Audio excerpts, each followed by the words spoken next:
जय हिंद दोस्तों, मैं जितेंद्र कुमार पटना बिहार से।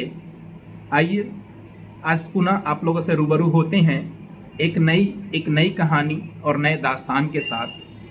आज हम भारतवर्ष के इतिहास के उन पन्ने को पलटने वाले हैं, उन पन्नों से कुछ ऐतिहासिक चीज़ों के बारे में जानने वाले हैं जिनके इतिहास से, जिनके कार्यों से भारत का नाम गौरवान्वित होता है, भारत के इतिहास की जानकारी मिलती है, भारत की ख्याति की जानकारी हमें प्राप्त होती है।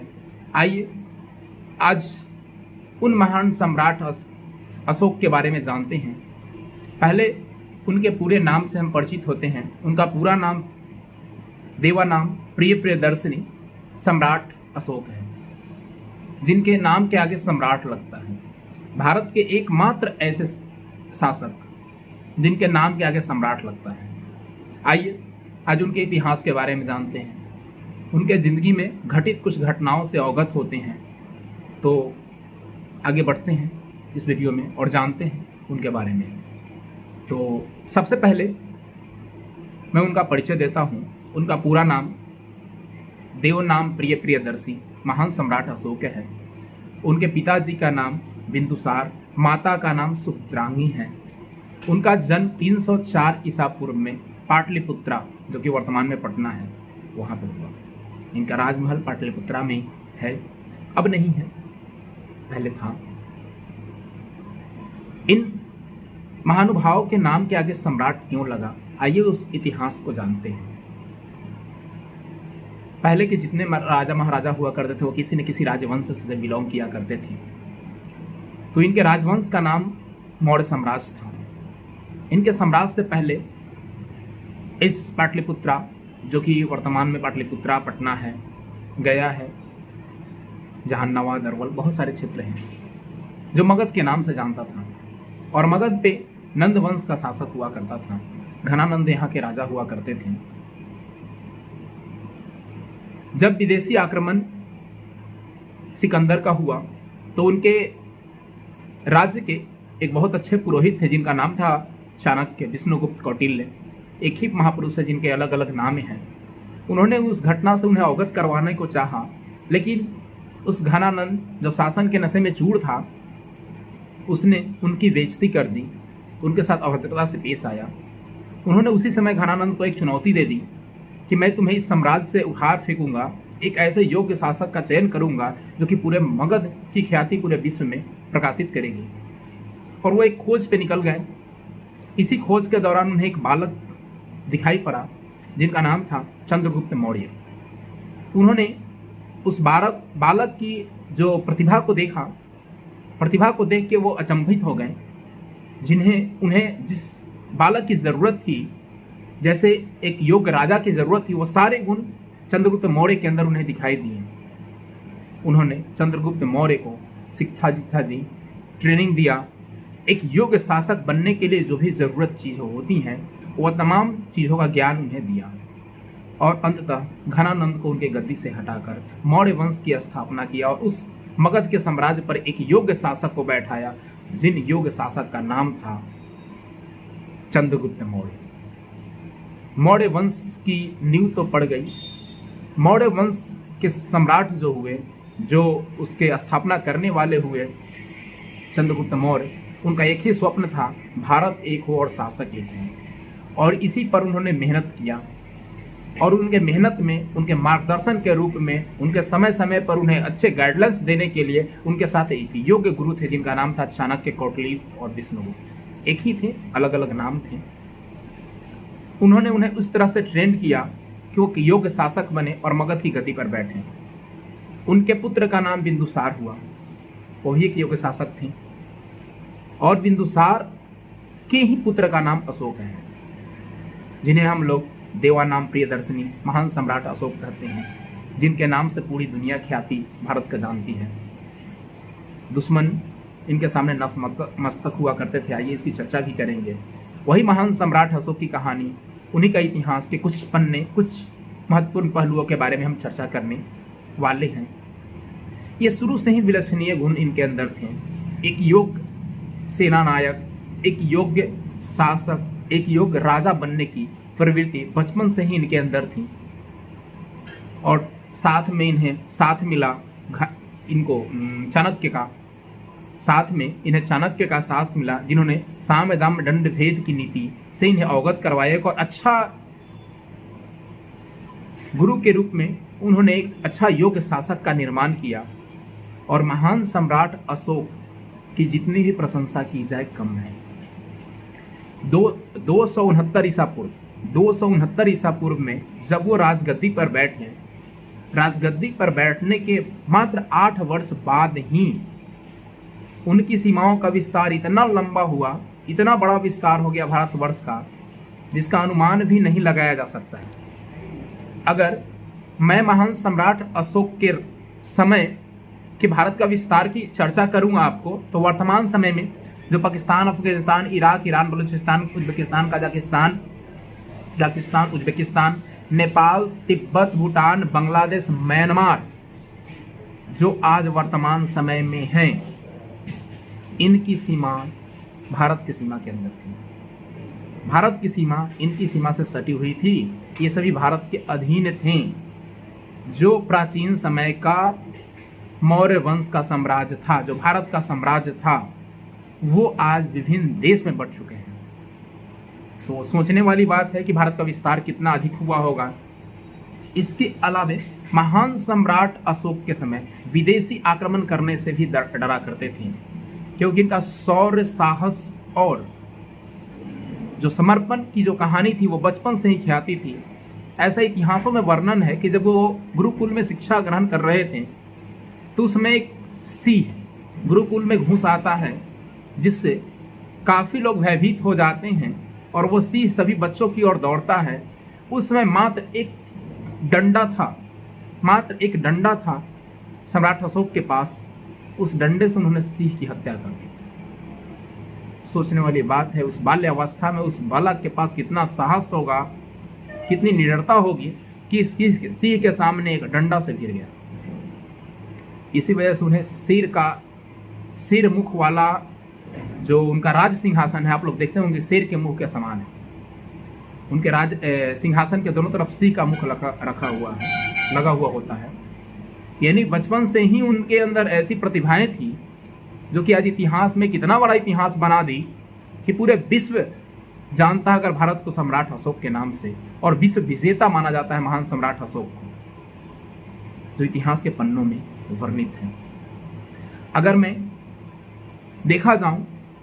देखूं और अगर देखा जाए इतिहास के पन्नों को, तो बहुत सारे इतिहासकारों ने ऐसा वर्णन किया है कि महान सम्राट अशोक के समय भारत को सोने की चिड़िया कहा जाता था।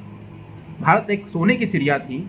यहाँ किसी तरह की बदहाली नहीं थी, न तो किसी तरह की अराजकता थी, लूट पाट, हत्या, ऐसी कोई घटना नहीं हुआ करती थी, क्योंकि उन्होंने सिस्टम को, नियम कानून को इस तरीके से बना के रखा था कि लोग के अंदर डर था, भय था कि अगर अपराध कर रहे हैं तो इसकी सजा हमें दी जाएगी।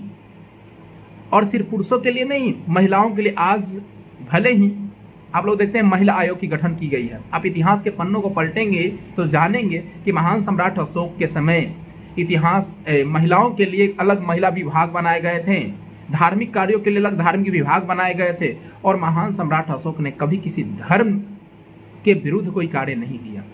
उन्होंने सभी को स्वतंत्रता दे रखी थी कि आपको जो धर्म पालन करना है पालन करें। भले अंततः वो बौद्ध धर्म को माने थे और बौद्ध धर्म के प्रचार प्रसार में उन्होंने अपना बहुत बड़ा योगदान दिया, लेकिन कभी किसी को जबरदस्ती उन्होंने नहीं कहा कि आपको बौद्ध धर्म मानना है। वो एक सहिष्णु थे, यानी उन्होंने सभी धर्म का विस्तार का प्रयास किया, किंतु उनका अपना धर्म बौद्ध धर्म था। इसके अलावा वो अपने धर्म के विस्तार के साथ साथ उन्होंने सभी धर्मों के विस्तार पर ध्यान दिया। अगर देखा जाए तो गया का नाम सुने होंगे, वहाँ बराबर नाम की एक पहाड़ी है। उन पहाड़ियों में 4 गुफाएं हैं और वो गुफा अलग अलग धर्म के अंदर चित्र बनाए गए हैं। भित्ति चित्र है, गुफा चित्र है, शिलालेख, गुफा लेख, ऐसे। वो आजीवक संप्रदाय को उन्होंने क्या किया था, वो दान दे दिया था कि आप इसमें अलग अलग धर्म के जो लोग मानने वाले हैं अलग अलग गुफा में अपने चित्रकारी को करवाएं, मुझे इससे कोई आपत्ति नहीं है। उन्होंने सभी धर्मों को एक साथ लेकर चला और उनके विरुद्ध कोई नहीं जाता था। इसका रीज़न था क्योंकि उनकी जो प्रजा थी वो सुखद अनुभव करती थी, वो किसी से डरती नहीं थी। इसका रीज़न क्या था कि सम्राट अशोक का इतना बोलबाला था कि कोई विदेशी आक्रमण नहीं करता था, न ही कोई लूटपाट चोरी जैसे जघन्य अपराध हुआ करते थे, ऐसी कोई घटनाएं नहीं होती थी। तो बिल्कुल शांति और सुख के साथ पूरा का पूरा प्रजा उनका जीता था। आइए और कुछ घटनाओं के बारे में हम अवगत करवाते हैं आपको। अगर देखा जाए तो सबसे बड़ी घटना महान सम्राट अशोक के जीवन में जो घटना घटी, उस घटना का नाम था, आप लोग जानते होंगे, कलिंग युद्ध। सबसे बड़ी घटना। लेकिन इससे लोगों का यह मानना होता है कलिंग युद्ध पर अशोक महान ने ज्यादती की। मैं आपको कुछ तथ्यों से अवगत करवाना चाहता हूं। महान सम्राट अशोक की सीमा विदेश तक छूती थी, विदेश तक छूती थी। वो जब चाहे कलिंग को अपने आप में मिला लेते। लेकिन कलिंग भी एक बड़ा साम्राज्य था और शक्तिशाली भी था। कलिंग के राजा का नाम नंदराज था। आप लोग अवगत नहीं होंगे, कलिंग राज के ही नाम से अवगत होंगे, मैं बता दे रहा हूं, नंदराज उनका नाम था। वो बहुत ही क्रूर शासक थे। उनके अंदर ये चीजें एक थी कि मुझे कोई नहीं हरा सकता है। जब पूरे भारत का विस्तार कर रहे थे महान सम्राट अशोक अपने गुरु चाणक्य की इच्छा से, उनका यही कहना था, एक भारत एक शासक।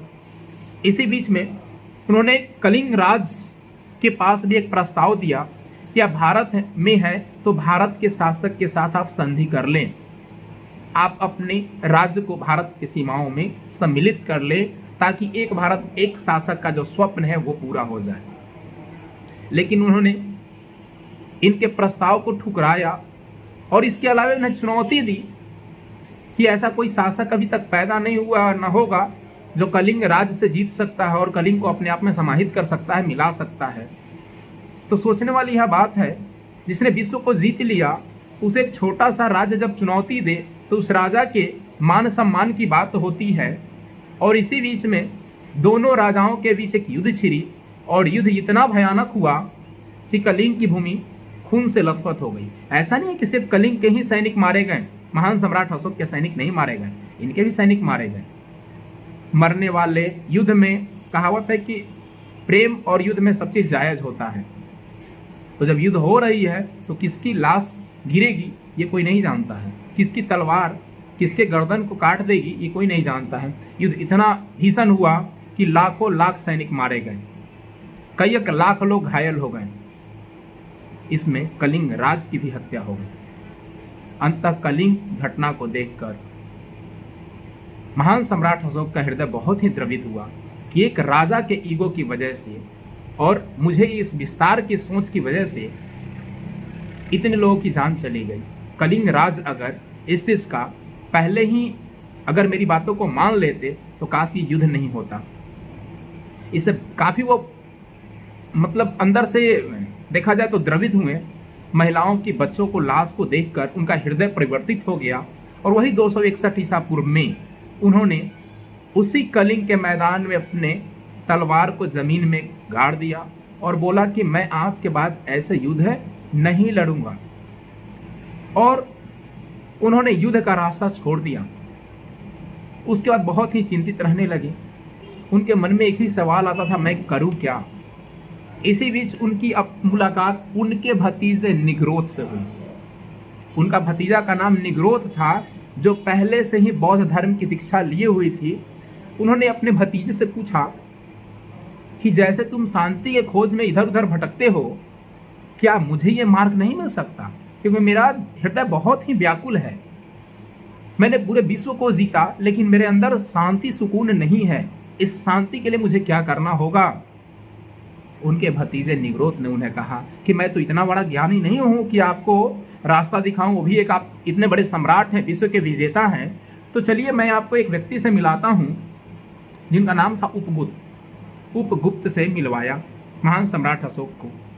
महान सम्राट अशोक उपगुप्त से बहुत ही प्रेरित हुए और प्रेरित होने के बाद उन्होंने बौद्ध धर्म की शिक्षा ली। और बौद्ध धर्म की शिक्षा लेने के बाद वाकई में उनका हृदय परिवर्तन हुआ और इसी घटना को इतिहास में धम्म कहा गया। इसी घटना को इतिहास में धम्म कहा गया जब उपगुप्त नामक बौद्ध भिक्षुक से महान सम्राट अशोक ने बौद्ध धर्म की शिक्षा दीक्षा ली। शिक्षा दीक्षा लेने के बाद उन्हें सच्चाई से अवगत हुए कि दुनिया की सच्चाई क्या है, जीवन का मतलब क्या है। और उस दिन से वो लोगों की सेवा करने में लग गए। जानवर, पशु, पक्षी, पेड़ पौधे, मानव का कल्याण तो वो पहले भी किया करते थे। भले वो एक सम्राट थे, लेकिन उनका कभी भी प्रजा दुखी में नहीं रहा। उनको सारी जो भी चीज़ें ज़रूरत होती थी वो सोचने से पहले उनके प्रजा को मिल जाती थी। ऐसा महान सम्राट अशोक का सिस्टम था। किंतु बौद्ध धर्म की दीक्षा लेने के बाद उन्होंने और मुख्य रूप से यही सोचा कि अब मेरा जीवन का एक ही लक्ष्य है कि लोगों की सेवा करना। मैंने पूरे जीवन शासन किया, लेकिन अब मेरा लक्ष्य है लोगों की सेवा करना। और सेवा करने के परिणाम स्वरूप उन्होंने विभिन्न देशों में, सीरिया, मिस्र, यूनान, Tibet, China, Thailand, Japan, Sri Lanka, पश्चिमी एशियाई के विभिन्न देशों में लोगों को बौद्ध धर्म की शिक्षा दी। घूम घूम कर लोगों को जानकारियां दी। यहाँ तक कि श्रीलंका में अपने पुत्र और पुत्री को भी भेजा, जिनका नाम महेंद्र और सुप्तांगी था, जिन्हें भेजकर लोगों को कहा कि जो लोग आपसे ज्ञान प्राप्त करना चाहते हैं, बौद्ध धर्म की दीक्षा लेना चाहते हैं, उन्हें आप बौद्ध धर्म की दीक्षा दें। सही मार्ग पे उन्हें चलने का रास्ता दिखाएं, ना कि किसी को जबरन धर्म परिवर्तन या धर्म के रास्ते पर चलने के लिए मजबूर किया जाए।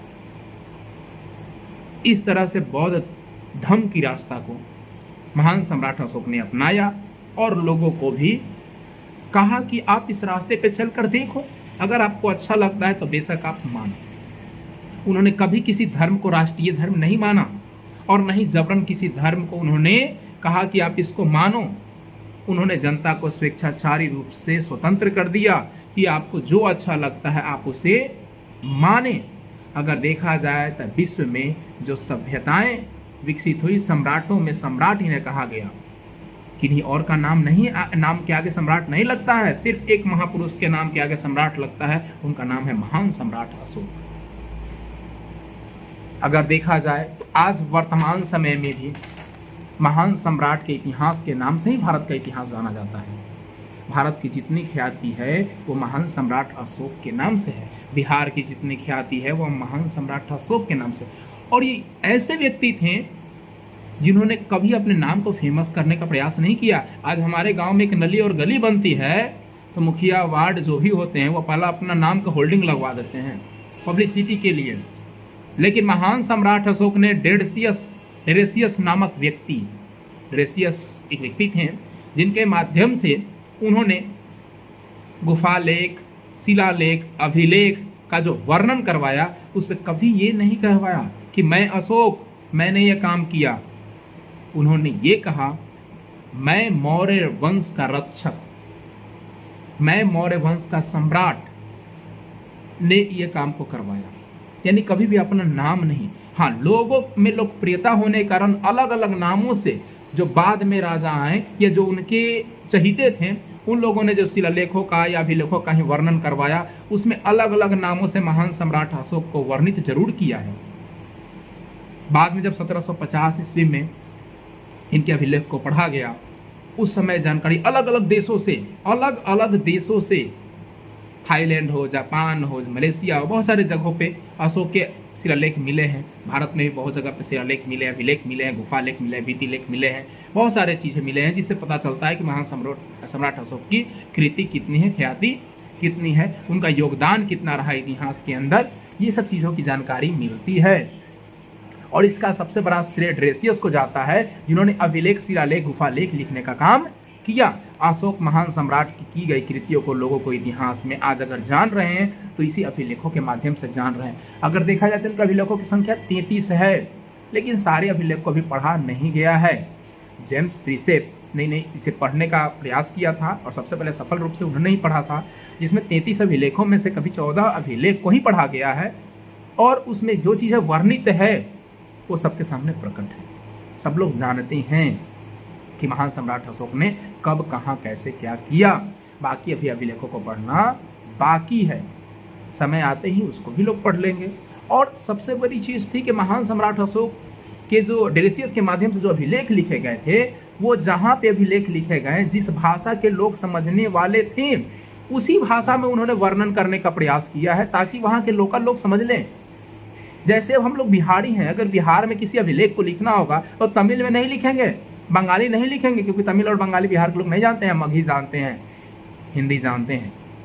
तो महान सम्राट अशोक ने उसी भाषा का प्रयोग किया जो कि लोग समझते थे।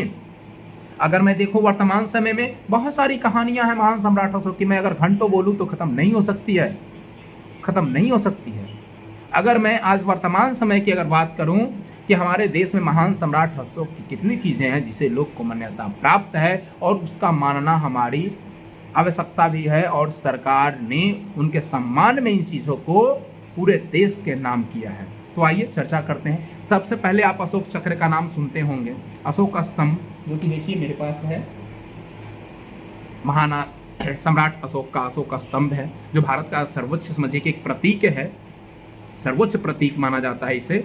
अशोक चक्र जो देखते हैं आप लोग तिरंगा वगैरह पर, राष्ट्रीय ध्वज पे होता है वो, है ना। और बहुत सारे सेना में जो चक्र दिए जाते हैं, परमवीर चक्र, महावीर चक्र, कीर्ति चक्र, वीर चक्र, ये सब चक्र आप देखते हैं, ये सभी चक्र महान सम्राट अशोक के चक्रों में से लिए गए हैं। रुपया देखते हैं आप लोग, रुपया पे चाहे पैसा हो, नोट हो, सिक्का हो, जो भी चीज़ें हो, देखिए अशोक स्तंभ, आप कोई भी रुपया ले लीजिए ना, देखिए अशोक स्तंभ देख लीजिए, दिख रहा होगा आप लोगों को अशोक स्तंभ। यहाँ तक कि आप सिक्कों को लेके चलते हैं ना, उस पर भी आप लोगों को दिख रहा होगा अशोक स्तंभ। तो जितना भी सरकार या हम सभी महान सम्राट अशोक को सम्मान दे वो कम ही है।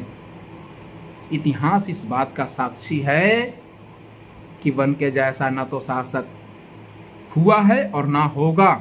वो इस भारतीय इतिहास और विश्व के इतिहास में अतुलनीय थे, उनकी तुलना किसी से नहीं की जा सकती है। उनके 36-37 साल के शासन में उन्होंने ऐसा सिस्टम बना दिया था कि विदेशी यहाँ आने से डरते थे। भले ही महान सम्राट अशोक ने तलवार को छोड़ दिया, लेकिन लोगों के मन में ये डर था, लोगों के मन में ये डर था कि महान सम्राट अशोक ने भी तलवार छोड़ा है, चलाना नहीं भूले हैं। अगर जिस दिन फिर तलवार उठा लिए तो आपकी खैर नहीं होने वाली है। इस बात से दूसरे शासक डरते थे और लगभग 137 सालों तक मौर्य वंश के 10 शासकों ने शासन किया और बहुत ही सुव्यवस्थित तरीके से शासन चला। अगर अच्छा शासन नहीं चला होता तो जनता इतनी सुखमय महसूस नहीं करती, सुखद महसूस नहीं करती। और भारत को इतिहासों में ये नहीं कहा जाता कि अगर देखा जाता इतिहासों में सबसे अच्छा स्वर्ण काल हुआ है तो वो मौर्य वंश में सम्राट अशोक और चंद्रगुप्त मौर्य बिंदुसार के शासनकाल में हुआ है। 136-37 सालों में 10 शासकों ने शासन किया और इनका शासन काफ़ी अतुलनीय रहा। बहुत सारी बातें हैं महान सम्राट अशोक के बारे में, बहुत लंबा वीडियो बन सकता है। कुछ महत्वपूर्ण तथ्यों को मैंने आपके सामने उजागर किया तो हमारे लिए वह सम्माननीय है और सम्मान करेंगे और सम्मान के पात्र भी हैं। तो इतिहास अगर जानी जाती है बिहार की, भारत की, तो महान सम्राट अशोक के कारण। अगर भारत का हमारा वजूद है, अतीत है, तो महान सम्राट अशोक के कारण। आज अगर हमारे राष्ट्रीय सम्मानों में से इसे हटा दिया जाए, भारत का कोई वजूद नहीं है और कोई हटा भी नहीं सकता है, हटा भी नहीं सकता है इसे, क्योंकि इससे भारत का वजूद है और इनका वजूद महान सम्राट अशोक से है। ना ही परमवीर चक्र को, ना ही अशोक चक्र को कोई नहीं हटा सकता। तो आप मानते हैं भली भांति कि महान सम्राट अशोक की कितनी कृति है और ये कृति सदियों तक रहेगी। जब तक ये धरती रहेगी, जब तक इतिहास रहेगी, तब तक इनकी कृति रहेगी। तो ऐसे महापुरुष को तहे दिल से अभिनंदन, सलाम, और पूरा भारतवर्ष इनके सामने नतमस्तक है और होना भी चाहिए, क्योंकि अतुलनीय है, इनकी तुलना किसी से नहीं की जा सकती है। जय हिंद, जय बिहार, जय महान सम्राट अशोक।